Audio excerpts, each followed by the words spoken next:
સંધાન અંતર્ગત છે આપણે. Good morning. Commissionerate of higher education ના દ્વારા પ્રાયોજિત સંધાન અંતર્ગત વ્યક્તિત્વ વિકાસની શૃંખલામાં આજના મણકામાં હું વિદ્યાર્થી મિત્રો અને અધ્યાપક મિત્રોનું હાર્દિક સ્વાગત કરું છું.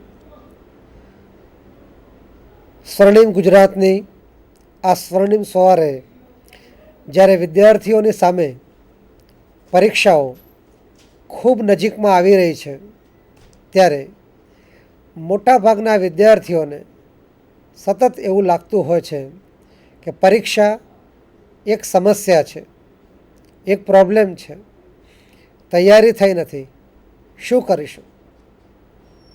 તો દોસ્તો, વિદ્યાર્થીઓના મુખે આ શબ્દ જે વારંવાર સાંભળવામાં આવે છે કે ખૂબ પ્રોબ્લેમ છે, હું બહુ ક્રાઇસિસમાં છું, હું ખૂબ તકલીફમાં છું, તો એ જ વિષયને આજના વક્તવ્યમાં મુખ્ય સ્થાને મૂકી અને આજે આપણે સમસ્યા નિવારણ અને કટોકટી નિવારણ એટલે કે પ્રોબ્લેમ સોલ્યુશન અને ક્રાઇસિસ મેનેજમેન્ટ અંગે થોડુંક મંથન કરીશું. મિત્રો, સામાન્ય રીતે એવું જોવા મળે છે કે કોઈ પણ વ્યક્તિને ગમે તે પરિસ્થિતિમાં પૂછો ત્યારે એની પાસે હાજરમાં એક બે સમસ્યાઓ હંમેશા હોય છે અને માણસ જૂਝતો હોય છે, ઝઝૂમતો હોય છે તેની સમસ્યામાંથી ઉકેલ લાવવા માટે. અને ઝઝૂમે એ બહુ સ્વાભાવિક બાબત છે, સાહજિક બાબત છે.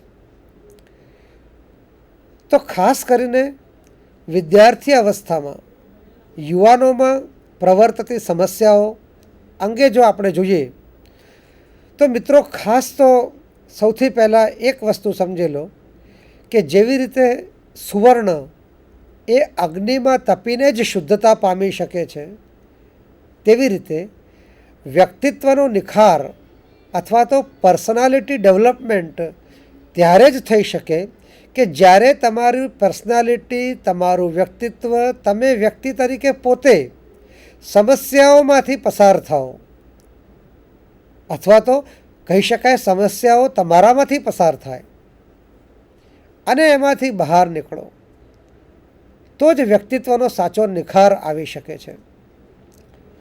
એટલે કોઈ પણ પ્રકારની સુખદ પરિસ્થિતિને ક્યારેય પણ યાવત ચંદ્ર દિવા કરો એટલે કે હું રહીશ ત્યાં સુધી મારી સ્થિતિ આવીને આવી સારી રહેશે એવું માનવાને કોઈ કારણ નથી, એવું માનવાની ભૂલ પણ ન કરવી. એથી આગળ વધીને કહીએ તો એવી અપેક્ષા પણ ન રાખવી કે અત્યારે મારી સ્થિતિ જેટલી સારી છે કાયમ માટે એવી ને એવી સ્થિતિ રહે, આમાં કોઈ પરિવર્તન ન આવે. મિત્રો, પરિવર્તન એ જ જિંદગી છે અને સમસ્યા એ પરિવર્તનનો એક ભાગ છે. અહીં મૂળ મુદ્દે પ્રશ્ન એ આવે છે કે તમે જેને પ્રોબ્લેમ કહો છો, જેને ક્રાઇસિસ કહો છો, એનો સીધો અને સાદો અર્થ એ છે કે એક એવી સ્થિતિ, એક એવી પરિસ્થિતિ, એક એવી મડાગાંઠ કે જેમાંથી તમને સરળતાથી ઉકેલ મળતો નથી. પરંતુ સૌથી પહેલી બાબત એ છે કે જ્યારે પણ તમને કોઈ બાબત પ્રોબ્લેમ લાગે, સમસ્યા લાગે, ત્યારે સૌથી પહેલાં તો એનું આકલન યોગ્ય થયું છે કે કેમ એ તપાસવું, ચકાસવું બહુ જ જરૂરી છે. થોડીક પરિસ્થિતિઓનો આપણે પ્રેક્ટિકલ લાઈફનો વિચાર કરીએ. સવારે ઉઠીને વોશ બેસિન પાસે જાઓ છો, રોજ તમારું ટૂથબ્રશ જ્યાં પડ્યું હોય છે ત્યાં આગળ ટૂથબ્રશ દેખાતું નથી. આની પહેલી પ્રતિક્રિયા શું થશે? અરે, મારું ટૂથબ્રશ ક્યાં ગયું? કદાચ જો તમારી ઝડપી વિચારધારા હશે તો એવું પણ વિચાર આવી જાય વિથિન અ સ્પ્લિટ સેકન્ડ કે ટૂથબ્રશ નથી જડતું, હવે ક્યાં ગયું હશે, નહીં જડે તો શું થશે, મારી સવાર મોડી પડશે, હું આના કારણે ઓફિસ મોડો જઈશ તો કેટલી સમસ્યાઓ થશે. બની શકે વ્યક્તિએ આ બાબતે તફાવત રહેવાનો, સ્થિતિએ આ બાબતે તફાવત રહેવાનો. તમે આ બાબતને સમસ્યા તરીકે જોતાની સાથે જ તરત આજુબાજુમાં નજર ફેરવો છો. There the process of solution begins. અને તમને બાજુમાં જ થોડેક દૂર છાપાની નીચે બ્રશ દેખાઈ જાય છે. સમસ્યા હલ થઈ ગઈ. સવાલ એ છે, શું આ પ્રોબ્લેમ હતો? ચિન્મય વિષયના સ્વામી અથર્વણાનંદજી પોતાના ભગવદ્ ગીતાના પ્રવચનમાં એમણે બહુ સરસ વાત કીધેલી હતી કે પરિસ્થિતિનું આકલન બહુ યોગ્ય રીતે થવું જોઈએ. દરેક પરિસ્થિતિને દર વખતે પ્રોબ્લેમ તરીકે ન જોવી જોઈએ. અને બહુ સારું ઉદાહરણ આપતા એમણે કીધું કે એક ભાઈ એક હોટલમાં જાય છે, એક તદ્દન અજાણ્યા શહેરમાં, જ્યાં એમને કોઈ ઓળખતું નથી. હોટલમાં પ્રવેશે છે, ટેબલ પર બેસે છે, વેઇટર આવે છે, મેન્યુ આપે છે અને મેન્યુમાંથી કેટલીક વસ્તુઓ પસંદ કરીને ઓર્ડર આપવા જાય છે. તત્ક્ષણે એમના મનમાં કંઈક વિચાર આવે છે, જેના કારણે એ પોતાના ખિસ્સામાં હાથ નાખે છે અને જુએ છે કે અરે, પાકીટ તો છે નહીં, પૈસા છે નહીં. આ એક પરિસ્થિતિ છે.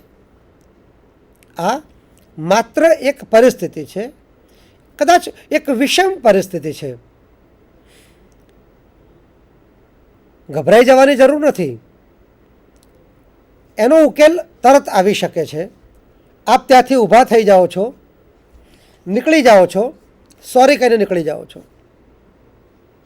પરંતુ પરિસ્થિતિ કરતાં થોડાક આગળ જઈએ કે આપે ઓર્ડર પણ આપી દીધો છે અને અંદર વસ્તુ બની રહી છે આપના માટે, અને આપને અચાનક યાદ આવે છે કે આપના ખિસ્સામાં પૈસા નથી. તો એ સમસ્યા છે, એક પ્રોબ્લેમ છે. કારણ કે તમે ઓર્ડર આપી દીધો છે. તો હવે શું થઈ શકે? બની શકે કે તમે હવે ઓર્ડર કેન્સલ કરવા જશો તો કદાચ તમને વેઇટર કે હોટલ મેનેજમેન્ટ સહકાર નહીં આપે. તો જો પહેલાં જે ઓર્ડર આપ્યા પહેલાં જે તમને ખ્યાલ આવ્યો કે પૈસા નથી, એ માત્ર એક પરિસ્થિતિ છે. ઓર્ડર આપ્યા પછી તમને ખ્યાલ આવે છે કે પૈસા નથી, એ એક પ્રોબ્લેમ છે. પરંતુ એનાથી આગળ વધીએ તો તમારા ટેબલ પર વસ્તુ પીરસાઈ ગઈ, આપે ભોજન પણ કરી લીધું, અને હવે જ્યારે બિલ આવે છે ત્યારે ખબર પડે છે કે ખિસ્સામાં પૈસા નથી. નાઉ ધીસ ઇઝ અ ક્રાઇસિસ. આને આપણે કટોકટી કહી શકીએ. એટલે કે આ ત્રણ વસ્તુઓ, પરિસ્થિતિ, સમસ્યા અને કટોકટી, હવે એ ક્રાઇસિસ છે. બની શકે કે આ ક્રાઇસિસના ઉકેલ રૂપે કદાચ તમારે આજનો દિવસ હોટલમાં વાસણ પણ માંજવા પડે. હોઈ શકે. It can be one of the solutions. It need not be the solution. તો આ ત્રણ પરિસ્થિતિઓને આપણે જો બરાબર નિષ્પક્ષ રીતે જોઈએ તો ખ્યાલ આવશે કે ત્રણેય બાબતો વચ્ચે એક સાપેક્ષ સંબંધ છે. અને આ વખતે તમારો નિરક્ષીર ન્યાય બરાબર હોવો જરૂરી છે. એટલે કે કઈ બાબત એ માત્ર એક વિષમ પરિસ્થિતિ છે, કઈ બાબત એક સમસ્યા છે, અને કઈ બાબત એક ખરેખર ક્રાઇસિસ છે. એ ત્રણ વચ્ચેનો ભેદ પારખવાની તમારી શક્તિ, તમારી પ્રેઝન્સ ઓફ માઇન્ડ અને તમારું બેલેન્સ્ડ માઇન્ડ એ ખૂબ આવશ્યક છે. જ્યારે તમને ખ્યાલ આવે છે કે આ કોઈ એવી બાબત નથી કે જેમાંથી હું સરળ રીતે રસ્તો કાઢી શકું છું, આવી વિષમ પરિસ્થિતિ સર્જાય, ત્યારે તમે એને એક વખત પ્રોબ્લેમ તરીકે મૂલ્યાંકન કરો. એટલે એક બેઝિક ડિફેન્સ મિકેનિઝમ આપણા મનનું એવું છે એ કોઈ પણ પ્રકારના વ્યક્તિત્વવાળા વ્યક્તિ માટે લાગુ પડે છે કે એ તરત જ એનો ઉકેલ શોધવા માટે પ્રયત્નશીલ થઈ જાય છે. તમને જે સમસ્યા લાગી કે આ હવે સમસ્યા છે, તો હવે એનો ઉકેલ કઈ રીતે લાવવો, એને હલ કઈ રીતે કરવી, તો પ્રોબ્લેમ આઈડેન્ટિફિકેશન અને પ્રોબ્લેમ ઇવેલ્યુએશન પછી તરત જે તબક્કો આવે છે એ બહુ સ્વાભાવિક રીતે પ્રોબ્લેમ સોલ્યુશનનો તબક્કો છે. તો આ પ્રોબ્લેમ સોલ્વ કરવા માટે તમારા વ્યક્તિત્વમાં કેટલીક બેઝિક બાબતો હોવી આવશ્યક છે કે જેના આધારે તમે તમારી સમસ્યાનો હલ લાવશો. અગાઉ પણ આપણે ચર્ચી ગયા છે કે વ્યક્તિએ વ્યક્તિત્વ અલગ અલગ હોય છે. એટલે કે તમારું વ્યક્તિત્વ કેવું છે, તમે તમારા વ્યક્તિત્વનો નિખાર કેવો લાવ્યા છો, એના પરથી તમે તમારી પ્રોબ્લેમને સોલ્વ કરવા માટે પ્રયત્ન કરશો. જો આપનું વ્યક્તિત્વ બેલેન્સ્ડ હશે, એટલે કે સ્વસ્થ હશે, અહીં સ્વસ્થ એટલે હૃદયના ધબકાર 72 હોય અને ટેમ્પરેચર 98.4 હોય, એ સ્વસ્થતાની વાત નથી. સ્વસ્થ એટલે સ્વમાં સ્થિર થયેલું વ્યક્તિત્વ. જો તમારું વ્યક્તિત્વ સ્વમાં સ્થિર થયેલું વ્યક્તિત્વ હશે તો તમે તમારી વિષમ પરિસ્થિતિનું યોગ્ય આકલન કરી અને યોગ્ય રીતે સુલઝાવવા માટે પ્રયત્નશીલ થઈ જશો. પરંતુ મિત્રો, અહીં આપણે યુવા માનસની વાત કરીએ છીએ. તો યુવાન વયે જ્યારે તમને કોઈ વિષમ પરિસ્થિતિ લાગે તો એ વિષમ પરિસ્થિતિને હલ કઈ રીતે કરવી, તો એના માટેની કેટલીક ટિપ્સની જો આપણે ચર્ચા કરીએ તો સૌથી પહેલી બાબત તો એ છે કે કોઈ પણ પ્રકારની પરિસ્થિતિમાં પેનિકી ના થઈ જાઓ. અવારનવાર આપણે વર્તમાનપત્રોમાં વાંચતા હોઈએ છીએ કે જાહેર સમારંભમાં ધક્કા મુક્કીમાં આટલા લોકોના મોત. તમે ક્યારેય વિચારી જોયું છે કે આવી ધક્કા મુક્કી કઈ રીતે થતી હશે, કેમ થતી હશે, કેમ અચાનક લોકોનો સમૂહ, ટોળાની એક વૃત્તિ ના કારણે બધા લોકો ભાગવા માંડતા હશે, અને એટલી બધી આંધળી રીતે ભાગતા હશે કે બીજા લોકો કચડાઈ જાય. આનું કારણ એક જ છે કે માણસ પેનિકી થઈ જાય છે, હતપ્રભ થઈ જાય છે. એને કોઈ જ ખ્યાલ નથી રહેતો કે હવે શું કરવું, અને માટે એ પલાયનવાદી વૃત્તિ સાથે એમ વિચારે છે કે જો હું અહીંથી ભાગી જાઉં. મિત્રો, પેનિકી થવાની કોઈ જરૂર નથી. આ સૌથી પહેલો નિર્ધાર તમારા મનમાં હોવો જોઈએ. અને આના માટેની તમારા મનને એક કસરત પણ આપો. મેં અગાઉ આ જ વ્યાખ્યાનમાળામાં કીધું છે કે મનના દ્રઢીકરણ માટે યોગાની આવશ્યકતા છે. મનના દ્રઢીકરણ માટે એકાંતવાસની આવશ્યકતા છે. દિવસમાં 15-20 મિનિટનો સમય એવો કાઢો કે જે સમયમાં તમારી સાથે માત્ર તમે અને તમારા વિચારો જ હોય. એ સમયગાળામાં તમે તમારા વ્યક્તિત્વનો, તમારા મનની અંદર કેટલાક વિચારો, કેટલાક નિર્ધારો એવા પાકા કરો કે ગમે તેવી પરિસ્થિતિ ઊભી થાય, એ પરિસ્થિતિની અંદર હું પેનિકી નહીં થવું. તો આ પહેલી ટીપ છે કે ડોન્ટ બી પેનિકી. પેનિકી થવાના કારણે, ખૂબ ઉદ્વેગમાં આવી જવાના કારણે જે પણ નિર્ણય લેવાશે એ 99% ખોટો હોવાની સંભાવના વધારે છે. પેનિકી થવાના બદલે તમે તમારી વિષમ પરિસ્થિતિને મૂલ્યાંકિત કરો કે આના સોલ્યુશન, આના ઉકેલ શું હોઈ શકે. મારે પેનિકી નથી થવું, પણ મારે મારા પ્રોબ્લેમને સોલ્વ કરવો છે. તો સૌથી પહેલી બાબત તો એ છે કે વૈચારિક પ્રક્રિયા.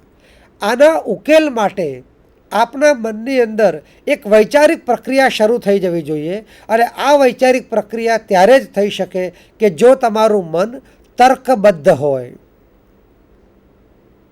એટલે કે તમારા મનની અંદર કાર્યકારણનો સિદ્ધાંત, જો હું આમ કરીશ તો આમ થઈ શકશે, અથવા જો હું આ નહીં કરું તો આ વસ્તુ થશે, આમ કરવાથી આ પ્રકારની પરિસ્થિતિ ઊભી થશે, અને જો આ પ્રકારની પરિસ્થિતિ ઊભી થશે તો એમાંથી પછી હું આ પ્રકારે એનો રસ્તો કાઢી શકીશ.